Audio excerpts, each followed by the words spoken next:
Hello everyone. ये video एक ऐसे के टॉपिक के डिस्कशन को लेकर है। टॉपिक है women bottom of all hierarchies, यानी कि महिलाएं सभी पदानुक्रमों में सबसे निचला पायदान। तो ये ऐसे का टॉपिक है और इस टॉपिक को हम किस प्रकार से लिख सकते हैं 700 से 800 वर्ड्स में, किन किन चीज़ों को हमें इस टॉपिक में शामिल करना चाहिए, इसको लेकर ये डिस्कशन होगा। डिस्कशन वीडियो ये होगा बेसिकली। इस टॉपिक को मैंने दिया था आप लोगों के लिए लिखने को, तो कई सारे लोगों ने लिखा भी, अच्छा लिखा था सभी ने। लेकिन और भी कई सारी चीज़ें हैं जो कि इस टॉपिक में हम ऐड कर सकते हैं। क्या क्या वो चीज़ें हो सकती हैं, कौन कौन से डायमेंशंस हो सकते हैं, तो इस सब के विषय में हम इस वीडियो में डिस्कस करेंगे। तो चलिए, मैंने इस टॉपिक के कुछ पॉइंट्स बनाए हैं, कुछ फॉर्मेटिंग बनाया है जो कि हमें इस ऐसे में ऐड करना चाहिए। तो पीडीएफ में हम इस ऐसे को डिस्कस करते हैं। तो टॉपिक आप देख सकते हैं, women bottom of all hierarchies, महिलाएं सभी पदानुक्रमों में सबसे निचला पायदान। तो इस टॉपिक को अगर आप फर्स्ट साइड पे देखते हैं तो कि आपको ये टॉपिक क्या लगता है, यानी कि महिलाओं को सभी पदानुक्रमों में सबसे निचला पायदान बताया गया है, यानी कि ये एक नेगेटिव सेंस से ही ये ऐसे स्टार्ट होता है। यहाँ पे महिलाओं को निचला बताया गया है, सभी पदानुक्रमों में निचला बताया गया है। तो इस ऐसे को हम नेगेटिव सेंस में तो हमें लिखना नहीं है। तो किस तरह से हम इस ऐसे में आगे बढ़ेंगे महिलाओं को लेकर। कई सारी चीज़ें आपने महिलाओं के बारे में पढ़ा होगा, बहुत सारे कोट्स पढ़े होंगे।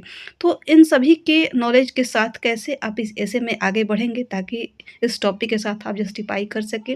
इस टॉपिक को आपको ये नहीं दिखाना है कि महिला सबसे निचले पायदान पर है, अगर हैं भी तो वो क्यों है और किस तरह से इसे सुधारा जा सकता है, ये सब चीज़ इस ऐसे में हमें डिस्कस करना है। तो सबसे पहले बात आती है इंट्रोडक्शन की, कि हमें इस ऐसे को हम कैसे स्टार्ट कर सकते हैं। तो कई सारे तरीके हैं ऐसे को स्टार्ट करने का, बहुत सारे कोट्स आपने पढ़े होंगे, तो उससे आप स्टार्ट कर सकते हैं। मैंने जो ये स्टार्ट किया है, एक क्वेश्चन से स्टार्ट किया है। और एक बात कि जो भी आप ऐसे लिखते हैं तो उसमें जैसे ये इंट्रोडक्शन, तो ये शब्द ऐड नहीं करना है, यहाँ पे डायरेक्ट आपको लिखना स्टार्ट कर देना है। या आप कंक्लूजन लिखते हैं तो वो डायरेक्ट लिखना है, आपको ये नहीं दिखाना है कि हम निष्कर्ष लिख रहे हैं या कंक्लूजन लिख रहे हैं। तो ये हमने यहाँ पे दिखाने के लिए बस लिख दिया है, बल्कि ये ज़रूरी नहीं होता है। ये हमने वीडियो बनाया है इस वजह से कि ये इंट्रोडक्शन है, आपको समझाने के लिए यहाँ पे लिखा गया है। ये चीज़ ज़रूरी नहीं होती है, कॉपी में लिखना नहीं चाहिए ऐसे इंट्रोडक्शन परिचय करके। तो सबसे पहले इंट्रोडक्शन में हम देंगे, हमने एक क्वेश्चन से स्टार्ट किया है। ये स्टार्टिंग किसी भी चीज़ से हो सकती है, किसी कोट से हो सकती है। तो यहाँ पर स्टार्टिंग है कि how much prejudice towards the very वॉर्म दैट बियर्स अस, यानी कि उस कोख के प्रति और कितना पूर्वाग्रह जो कि हमें पालती है। तो इस क्वेश्चन के साथ हमने स्टार्ट किया है इस ऐसे को।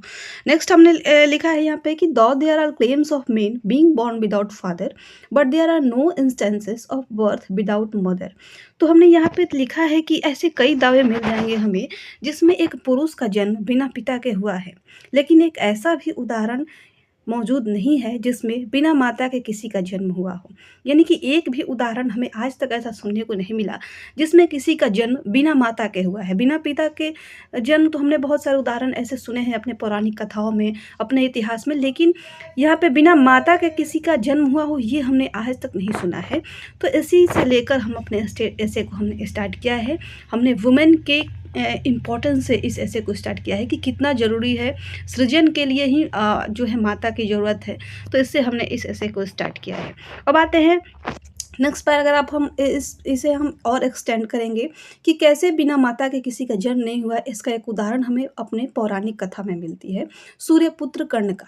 तो उन्हें सूर्यपुत्र कहा जाता है, उनका जन्म एक माता से हुआ है और उन्हें सूर्य का पुत्र कहा जाता है। सूर्य कोई आदमी नहीं है, वो सूर्य आप देखते हैं नेचर में प्रेजेंट है, और उनका पुत्र उन्हें कहा जाता है सूर्यपुत्र कर्ण। दूसरा एग्जाम्पल जीसस क्राइस्ट का है, इनको कहा जाता है कि ये माता मरियम की हथेली से इनका जन्म हुआ था। तो एक तरह से ये पौराणिक कथाएं हैं जिसमें दिखाया गया है कि इनका जन्म बिना पिता के सिर्फ माता से ही हुआ है। तो हम देख सकते हैं कि बिना पिता के तो जन्म संभव है, अभी तक हमने अपने पौराणिक कथाओं में सुना है, लेकिन बिना माता के किसी का जन्म हुआ हो हमें आज तक देखने को नहीं मिला, और इसको हमने 2 एग्जाम्पल से यहाँ पे समझा दिया है। नेक्स्ट हमने बताया है कि मदर एक्ट्स एज क्रिएशन, यानी कि माँ सृजन का कार्य करती है। कई सारे सोसाइटीज़ हैं डेवलप हो रहे हैं या विकासशील हैं, विकसित हैं, लेकिन अभी तक जो महिलाओं को जो रिस्पेक्ट चाहिए, जो आदर चाहिए, वो आज तक नहीं मिल पाया है। महिलाएं अपना हक आज तक नहीं पाई हैं। यहाँ पे हम बी.आर. अम्बेडकर का कोट है जो कि आपने पढ़ा होगा या और किसी का भी कोट है, वो सब भी हम यहाँ पे लिख सकते हैं अपने इस नेक्स्ट पैराग्राफ में।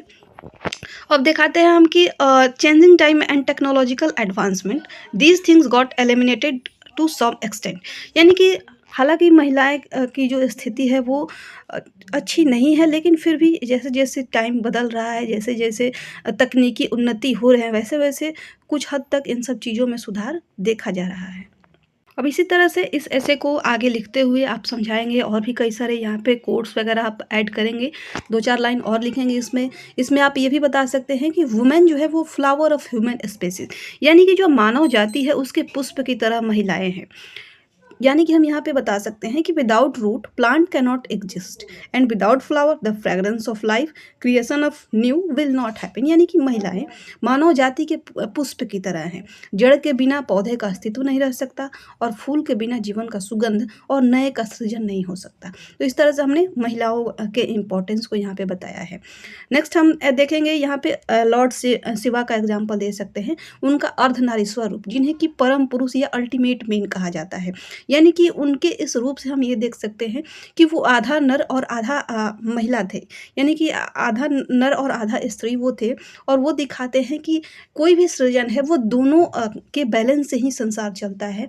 जो संसार का अस्तित्व है वो महिला और पुरुष के बैलेंस से ही चलता है, यानी कि कोई एक अकेला कुछ नहीं कर सकता है, इसमें दोनों की ज़रूरत है। अब हम इतना सब लिखने के बाद ये हो गया कि महिलाओं का हमने इम्पोर्टेंस के बारे में बताया। हम बताएँगे अगले, अब नेक्स्ट पैराग्राफ जो हम बताएँगे इसमें हम बताएँगे प्रॉब्लम्स ऑफ वुमेन्स, यानी कि महिलाओं की अब समस्याओं से हम यहाँ पे स्टार्ट करेंगे। यानी कि युगों से जो है महिलाओं की समस्याएँ चलती आ रही हैं। कुछ समय में जैसे कि हड़प्पा काल में मातृसत्तात्मक समाज की व्यवस्था थी, मैट्रियार्कल सोसाइटी। वैदिक पीरियड में भी उनकी स्थिति अच्छी थी। वैदिक पीरियड यानी कि पूर्व वैदिक काल, अर्ली वैदिक पीरियड। लेकिन जैसे ही लेटर वैदिक पीरियड आया या मध्यकालीन भारत का जो समय था उसमें जो है महिलाओं की स्थिति दयनीय होती गई। उत्तर वैदिक काल में देखा जाता है कि महिलाओं को और शूद्रों को लिखने पढ़ने का अधिकार नहीं था। इसके बाद मनुस्मृति में भी कहा गया है कि महिलाएं और ढोल ताड़न के अधिकारी होते हैं, यानी कि women's and drums are worthy to be beaten. तो ऐसा मनुस्मृति में भी कहा गया है। तो ये सब चीज़ें हैं जो महिलाओं के प्रति पूर्वाग्रह बनाए गए हैं, महिलाओं की दशा को बताते हैं कि कई सालों से, कई युगों से महिलाओं के साथ जो है वो बुरा बर्ताव होते आया है। अब हम बताएँगे इससे कि हमारा जो ग्लोबल जेंडर गैप इंडेक्स है, 2023 का ये आंकड़ा है जो कि विश्व आर्थिक मंच वर्ल्ड इकोनॉमिक फोरम निकालता है। इसमें भारत की स्थिति 146 देशों में 127वें रैंक पे है। तो ये भी बताता है कि कितना भी हम एडवांस होते जा रहे हैं, लेकिन महिलाओं की जैसी स्थिति रहनी चाहिए वो हमारा नहीं सुधर पा रहा है, वो हम नहीं सुधार पा रहे हैं। इसी पैराग्राफ में हम सस्टेनेबल डेवलपमेंट गोल 5 के बारे में बात कर देंगे जो कि जेंडर इक्वालिटी के बारे में बताता है। यानी कि लैंगिक समानता, जो सतत विकास लक्ष्य 5 है वो लैंगिक समानता के बारे में बात करता है। तो ये सब चीज़ें हम बताएंगे। इसके बाद आर्थिक सर्वेक्षण के भी कुछ आंकड़े आप इसमें ऐड कर सकते हैं, जिसमें महिलाओं का जो भ्रूण हत्या होता है या कई सारे महिलाएं जो है लापता हो जाती हैं। तो ये सभी आंकड़े आपको आर्थिक सर्वेक्षण में मिल जाएंगे। तो ये सभी आंकड़े आप यहाँ पे डाल सकते हैं। तो ये सब बताते हुए आपको बताना है आगे कि बैलेंस की ज़रूरत है, यानी कि संतुलन की ज़रूरत है। इसमें आप कुछ गवर्नमेंट की स्कीम्स के बारे में बताएंगे जो महिलाओं के लिए, बेटियों के लिए जो स्कीम्स निकाला गया है सरकार के द्वारा। तो इस तरह से सरकार के द्वारा भी काफ़ी सारे कदम उठाए जा रहे हैं इस बैलेंस को बनाए रखने के लिए। तो ये सब चीज़ें हम इस ऐसे में लिखेंगे। इसके बाद हम बताएंगे कि महिलाएं जो है वो डबल रिस्पॉन्सिबिलिटी होती है उनके ऊपर, यानी कि वो दोहरी भूमिका निभाती है। एक तरफ तो वो घर का ध्यान रखती हैं, अगर वो जॉब वाली हैं तो बाहर के भी कामों को उन्हें संभालना होता है। तो एक तरह से कि जो एक काम है उनका फोकस रहना चाहिए, वो उनका फोकस 2 जगहों पर बढ़ जाता है और इस तरह से वो अपनी पूरी क्षमता वो किसी एक काम पे नहीं दिखा सकती हैं। तो इस वजह से भी महिलाएं पीछे रह जाती हैं। तो हमें क्या करना चाहिए कि हमें बराबर का उन्हें मौका देने की ज़रूरत है। इसके बाद कुछ सोशल प्रॉब्लम्स भी हैं। सोशल प्रॉब्लम जैसे कि चाइल्ड मैरेज, बाल विवाह है, छोटी उम्र में ही लड़कियों की शादी कर दी जाती है। फीमेल फोर्टिसाइड यानी कि कन्या भ्रूण हत्या, पर्दा प्रथा है। तो ये सब चीज़ें जो हमारे समाज में विद्यमान है। तो यहाँ पे हमें माइंडसेट चेंज करने की ज़रूरत है। हमें अपने बिहेवियर को महिलाओं के प्रति चेंज करने की ज़रूरत है। इसके बाद पॉलिटिकल सेटअप से महिलाओं को बाहर रखा जाता है, यानी कि राजनीति में उनका कोई भी अधिकार उतना नहीं है। कोई महिलाएँ अगर बन भी जाती हैं, ये सब हम पहले बताएँगे, लेकिन उनका काम जो है उनके पुरुष साथी ही करते हैं। लेकिन अभी हाल ही में वुमेन रिज़र्वेशन बिल आया है गवर्नमेंट ऑफ इंडिया के द्वारा, तो इसका ज़िक्र कर देंगे कि ये एक अच्छा कदम उठाया गया है। इसके बाद जो महिलाओं के लिए जो संविधान में जो भी आर्टिकल्स वगैरह हैं, वो सब आप यहाँ पे लिखेंगे कि महिलाओं के लिए अच्छे काम भी किए जा रहे हैं। इसके बाद हम कुछ ग्लोबल एग्ज़ाम्पल्स देंगे महिलाओं के इम्पोर्टेंस को लेकर, कि जो वैश्विक उदाहरण है, वैश्विक जगत में महिलाएँ किन-किन फ़ील्ड्स में आगे हैं। किसी देश की जैसे कमला हैरिस का आप एग्ज़ाम्पल दे सकते हैं, और भी ऐसी कई सारे महिलाएँ हैं। स्पेस में महिलाओं का क्या योगदान है, तो ऐसी कोई भी फ़ील्ड नहीं है जिसमें कि आजकल महिलाएँ आगे नहीं हैं। हम अपने देश की प्रेसिडेंट का एग्ज़ाम्पल दे सकते हैं। तो ये सब हम अच्छी जो भी उदाहरण है महिलाओं को लेकर, उन सभी उदाहरणों को हम अपने एसे में यहाँ पे इंक्लूड करेंगे। अब आप सेकंड लास्ट पैराग्राफ में इतना सब कुछ लिखने के बाद आप इतना लिखेंगे, तो ये 4-5 पेज कम से कम हो जाएगा। इसके बाद आप सेकंड लास्ट पैराग्राफ में आप ये बताएँगे कि सरकार के जो भी अच्छे काम हैं, जो महिलाओं के हित में हो, यहाँ पे आप कुछ लाइन्स बिहार के पर्सपेक्टिव से भी लिख देंगे। अगर आप बिहार के एग्ज़ाम दे रहे हैं, तो वहाँ पे बिहार के द्वारा क्या महिलाओं के लिए किया जा रहा है, महिलाओं के लिए क्या योजनाएँ हैं। सात निश्चय योजना में जो सुरक्षित रोजगार महिलाओं का अधिकार, ये जो है, इसके अलावा शिक्षा को लेकर कई सारे काम किए जा रहे हैं महिलाओं के प्रति बिहार में। तो ये सब आपको यहाँ पे ऐड करना है गवर्नमेंट ऑफ इंडिया के द्वारा और बिहार गवर्नमेंट के द्वारा महिलाओं के लिए क्या क्या किया जा रहा है, तो क्या क्या स्टेप लिए जा रहे हैं उनको सुधारने के लिए, उनकी स्थिति को सुधारने के लिए। ये सब चीज़ आपको इसमें इंक्लूड करना है। अब यहाँ पे हमने लास्ट में लिखा है कि don't try to fit women into men's world, just create necessary environment so that both can exist in a natural way, because it is not possible for a bird to fly on one wing. यानी कि हमें ये ज़रूरत नहीं है कि जो mains world है, यानी कि जो पुरुष की जो दुनिया है, उसमें महिलाओं को फिट करने की ज़रूरत नहीं है। हमें ये ज़रूरत है कि हम एक ऐसा वातावरण बना पाएँ, ऐसा पर्यावरण बना पाएँ जिसमें कि दोनों एक साथ प्राकृतिक तरीके से अपना अस्तित्व बनाए रखें। क्योंकि एक चिड़िया के लिए एक पंख से उड़ पाना संभव नहीं है, उसके लिए दोनों पंख की ज़रूरत होती है। तो इस वजह से महिला और पुरुष के बीच, दोनों के बीच संतुलन बनाने की ज़रूरत है। एक ऐसा वातावरण क्रिएट करने की ज़रूरत है जिसमें दोनों ही प्राकृतिक तरीके से रह सकें। तो ये चीज़ हम लास्ट में लिख देंगे। इसके बाद हमें लिखना है कि give them opportunity so that we don't have to talk about women's problem rather than we should talk about their achievement in future generation. तो हमने यहाँ पे लिखा है कि हमें मौका देना चाहिए उन्हें सेम ह्यूमन स्पीशीज़ के रूप में ट्रीट किया जाना चाहिए। यानी कि हमें उन्हें अलग नहीं मानना है। हमें वो इस दुनिया का हिस्सा है, वो इस समाज का ही हिस्सा है, उन्हें उतना ही बराबर हक मिलने की ज़रूरत है।